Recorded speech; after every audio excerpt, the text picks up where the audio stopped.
We're going to be looking at how we can build up simple rhythmic patterns using this application. You'll notice that we've got these characters at the top who are going to be our performers. Each of these instruments is a different colour, which corresponds to a line down here. So these orange ones will correspond to this drum, this one's here will correspond to the yellow drum, and the triangle here will correspond to this top line. This is a 3-beat pattern here. Here's the first beat, here's the second beat, here's the third beat. These are your tars, tar, tar, tar. These dots that are in the middle are on the off beat, the half beat, or the T. T, T, T, T, T, T.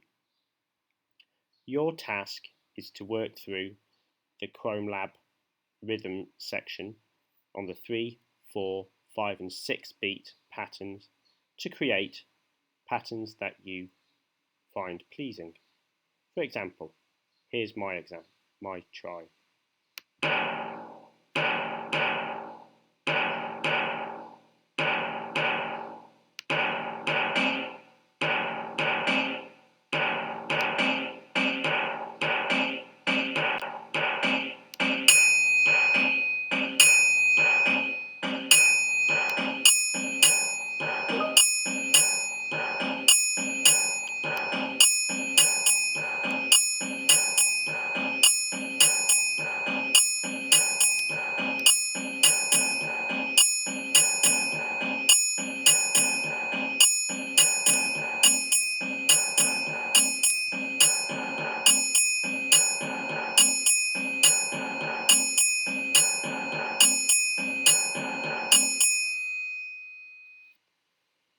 Once you've come up with your pattern, why do you not try writing it down using tars and Ts?